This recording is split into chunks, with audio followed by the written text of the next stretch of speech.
오늘 읽을 말씀은 사무엘하 18장 24절부터 33절 말씀입니다. 다 같이 성경을 펴고 차례대로 읽겠습니다. 때에 다윗이 두 문 사이에 앉아 있더라. 파수꾼이 성문 위층에 올라가서 눈을 들어보니 어떤 사람이 홀로 달려오는지라.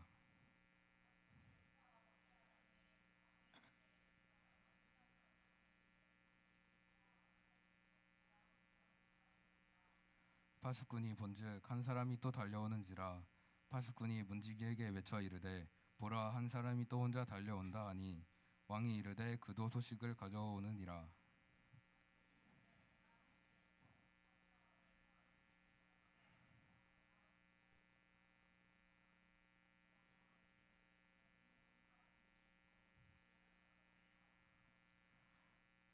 아히마아스가 외쳐 왕께 아뢰되 평강하옵소서 하고 왕 앞에서 얼굴을 땅에 대고 절하며 이르되 왕의 하나님 여호와를 찬양하리소이다.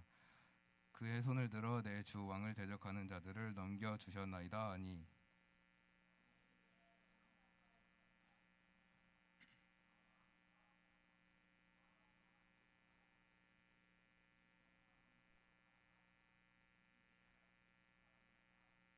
왕이 이르되 물러다 거기서 있으라 하매 물러나서 서 있더라.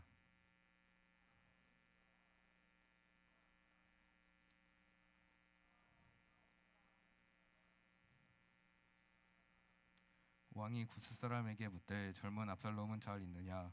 구스 사람이 대답하되 내 주 왕의 원수와 일어나서 왕을 대적하는 자들은 다 그 청년과 같이 되기를 원하나이다 하니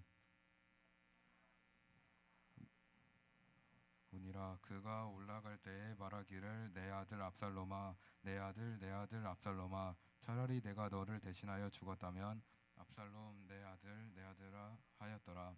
이 시간 전도사님 나오셔서 말씀 전하여 주시겠습니다.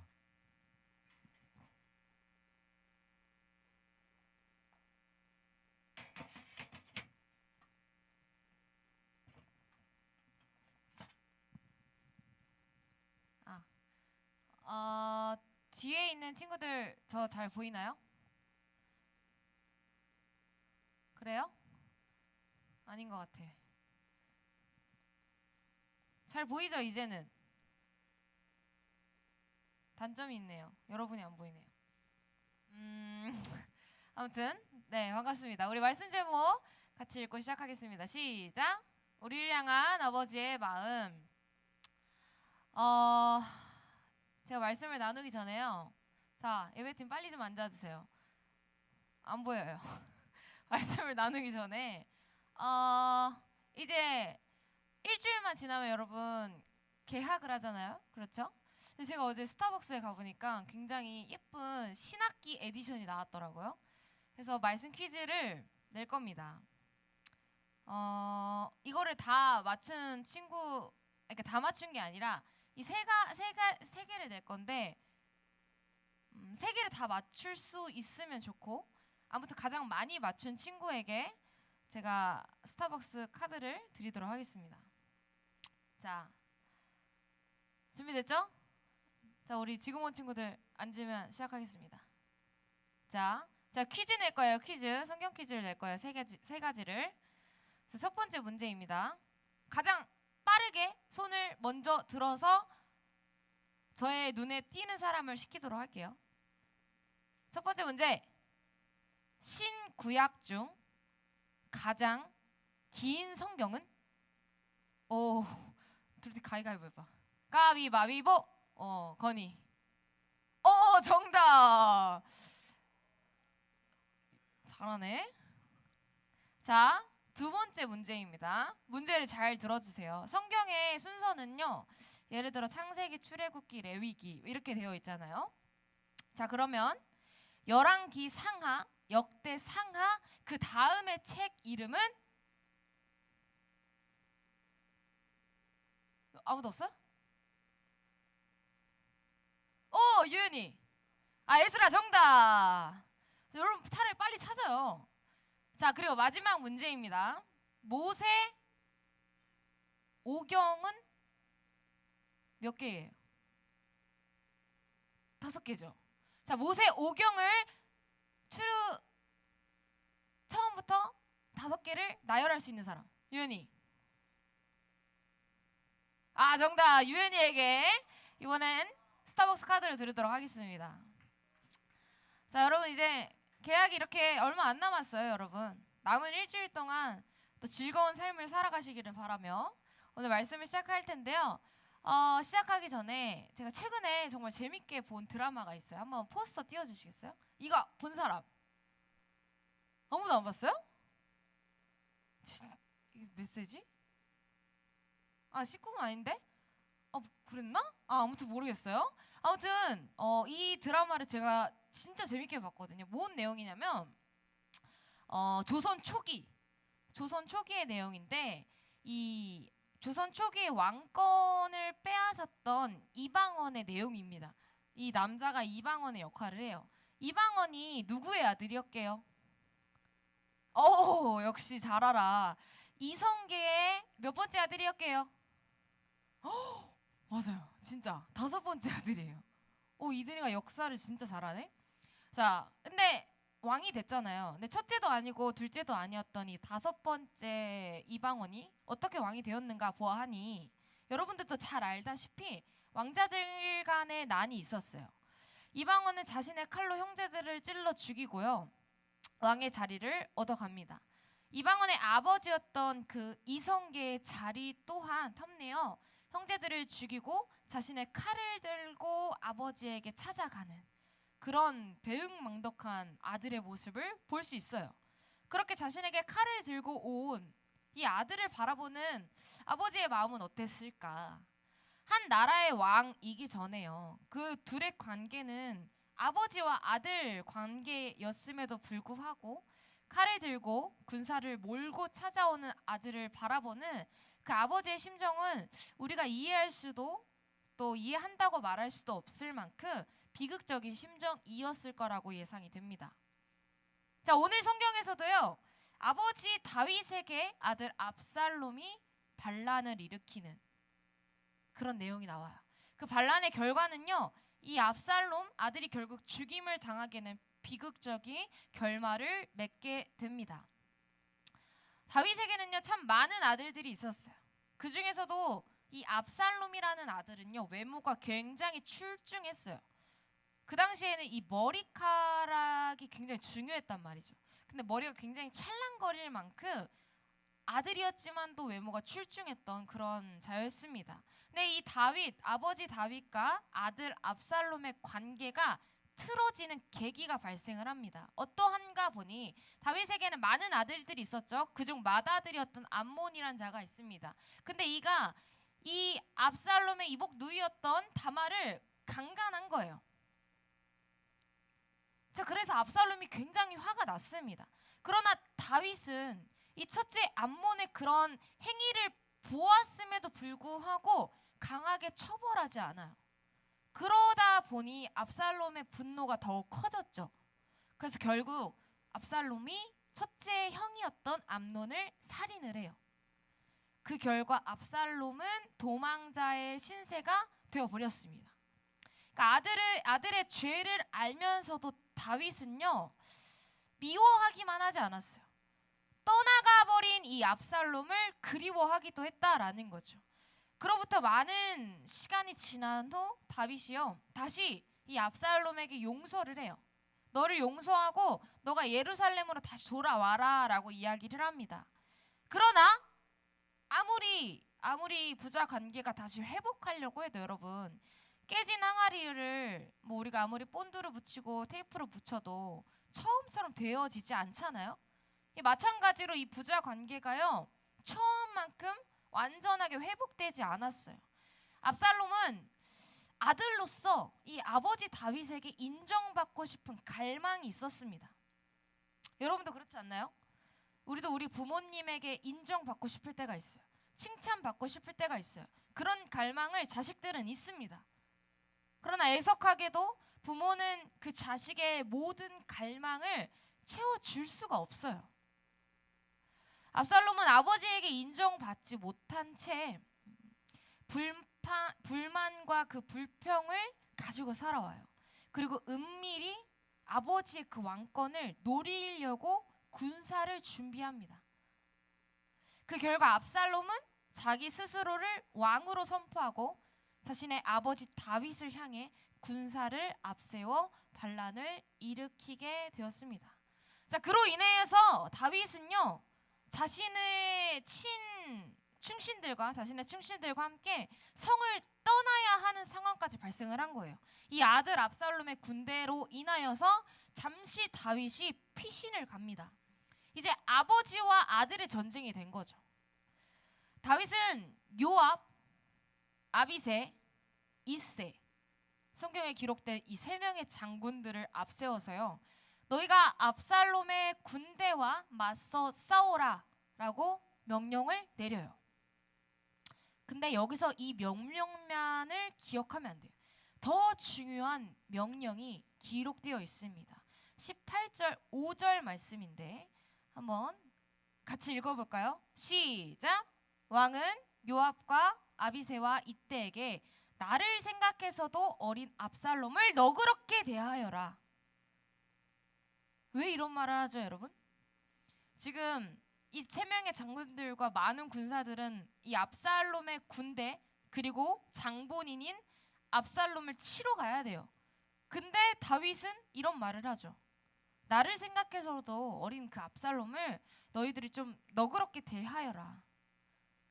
왕의 모든 체면을요 거둔 채요 그저 아들만큼은 살려달라라고 애원을 한 것입니다. 압살롬은 아버지 다윗에게 칼을 든 반역자, 많은 이들의 삶의 터전을 잃게 했던 나쁜 놈이에요. 근데 다윗에겐 그럼에도 불구하고 누구예요? 아들이에요. 아무리 미운 짓을 해도 그래도 아들이에요. 다윗은 군사들을 전쟁터로 보낸 후에요, 성문 위에 앉아 전쟁의 결과를 기다립니다. 그러나 그가 진짜 기다리고 있었던 소식은 전쟁의 승패 여부가 아니라요, 아들이 살았는지 죽었는지가 더욱 중요했어요. 그래서 그 소식만을 기다리고 있습니다. 그러나 안타깝게도요, 압살롬이 어떻게 죽었는가 보아하니 다음 사진 한번 보여주세요. 세 번째. 아까 제가 처음 말했죠. 압살롬의 외모가 굉장히 출중했어요. 근데 그 외모 중에서도 그 당시 중요했던 게 뭐예요? 머리카락. 이 찰랑이는 머리카락이 압살롬을 죽이게 만듭니다.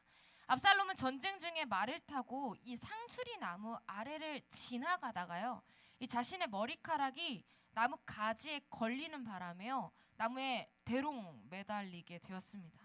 근데 그 틈에 누가 와? 요압 장군이 와. 요압 장군이요, 칼을 들어 압살롬의 심장을 향해 꽂아 그를 죽게 만들었습니다. 다음 사진이에요.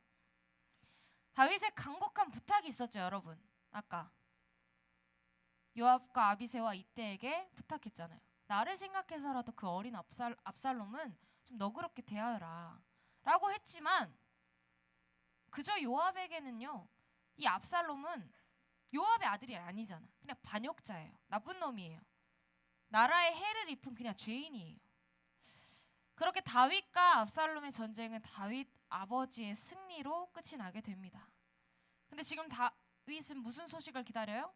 내 아들이 살았는지 죽었는지.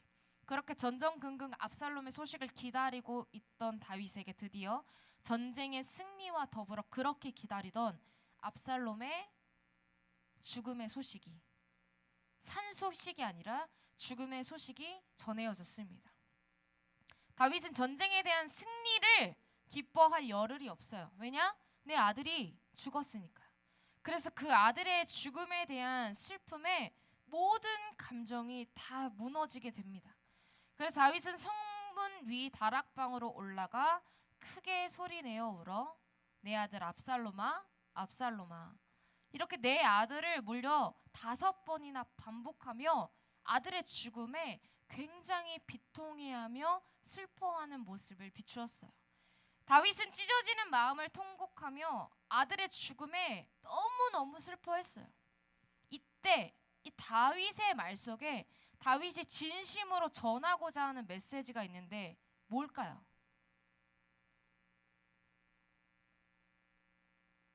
바로 내가 너를 대신해서 죽었더라며.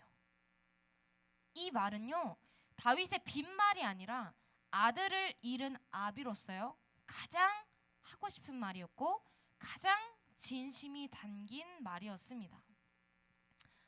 사랑하는 여러분, 오늘 이 말씀을 통해서요, 이 다윗의 모습이 하나님을 생각나게 하지 않습니까? 다윗과 압살롬의 관계가요, 참 우리와 하나님과의 관계 같지 않습니까? 예수님은요, 내가 너를 위해 죽었더라면이 아니라 내가 너를 위해 대신하여 죽겠다라고 말씀하시고요.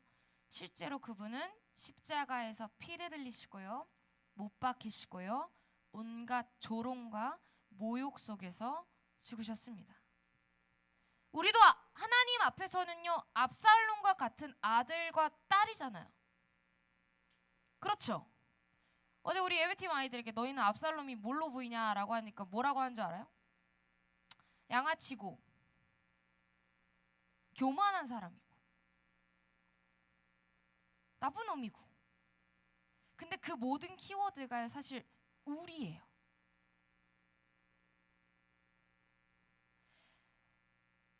하나님 앞에서도 우리는 압살롬과 같은 아들, 딸입니다.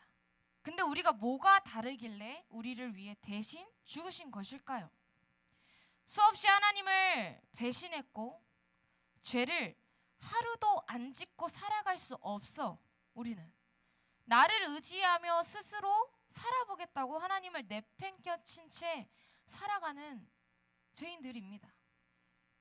그러나 그런 여러분을 향해서요, 하나님은 단 한 번도 죄인들아, 배신자들아 라고 말씀하지 않으셨죠. 죄도 많고 하나님 앞에 수없이 잘못하고 또 잘못하는 우리임에도 불구하고요, 하나님은요 너무나도 여러분을 사랑하시기 때문에 사랑하는 내 아들아, 사랑하는 내 딸아 라고 말씀하여 주십니다. 우리를 향한 그 수식어가요 한 번도 하나님 앞에서는 변한 적이 없어요. 우리가 아무리 죄를 짓고 하나님 앞에서 반역을 하고 하나님을 내팽겨친 채 살아간다고 해도 우리를 향한 그 하나님의 수식어가 변한 적이 없습니다. 인간이었던 이 다윗은요, 압살롬을 위해 대신 죽을 수는 없었지만 하나님은 우리를 위하여서 예수님을 죽게 하셨어요. 우리를 살리시기 위하여서 죽게 하셨습니다. 그렇기 때문에 여러분을 향한 하나님의 사랑은요, 인간이 할 수 있는 사랑과 차원이 달라요. 완전하고 또 완성된 사랑으로 우리에게 오셨다라는 거죠. 여러분, 오늘 말씀을 맺으면서요, 내가 이제껏 하나님 앞에서 온전하게 살지 못했고 방탕하게 살았고 죄악된 삶을 살았을지라도 하나님은 그런 우리를 원망이 아닌 사랑으로 기다려 주신다라는 것 기억하시길 바랍니다. 여러분, 정말 우리는요, 우리를 향한 그 하나님의 사랑을 잊지 않고 살아가야 해요. 여러분, 누가복음 15장에 보면 돌아온 탕자의 이야기가 있죠. 우리 예전에 나눴었죠. 기억나죠? 근데 성경에서는 탕자라고 기록하지 않아요. 뭐라고 기록해요? 탕자는요, 우리가 그 상황을 쉽게 이해하기 위해서 우리가 만든 용어예요. 성경은요, 아들이라 기록합니다. 그렇게 집을 떠났고 아버지의 재산을 다 탕진하고 아버지를 버리고 그 떠난 아들도 호적에서 파버려도 부족할 만큼 아버지 앞에 상처를 줬던 그 아들임에도 불구하고요, 아들이라 기억합니다. 죄인이라 기록하지 않고 아들이라 기록합니다. 마찬가지예요. 반역자였던 그 아들의 죽음에 슬퍼하고 통곡했던 그 다윗의 마음이요, 오늘 죄로 인해 하나님과 멀어져 버린 나를 바라보시는 그 하나님의 통곡이라는 거예요. 다윗의 통곡이 오늘은 우리 압살롬과 같은 우리의 삶을 보이는 하나님의 통곡이라는 것입니다. 하나님께서는 너가 나를 떠났으니까 나도 너를 떠난다가 아니라요. 아무리 네가 나를 배신하고 네가 나를 떠났을지라도요. 너가 다시 회개하고 돌아오기를 기다리고 있다라는 그런 아버지의 마음을 품고 계시는 분입니다. 그런 아버지 하나님의 변함없으신 또 무한하신 그 사랑을 기억하면서 우리도 회개의 기회 앞에 주님께 돌아갈 수 있는 저와 여러분이 되기를 간절히 소망합니다. 그렇기 때문에 여러분을 향하신 그 아버지의 마음을 외면하지 마시고 그 사랑을 기억함으로써 우리가 하나님께 돌아갈 수 있는 주님의 자녀들 되기를 간절히 축복하며 우리 이 시간 함께 자리에서 일어나서 찬양으로 고백하고 또 기도로 결단하는 시간을 갖도록 하겠습니다.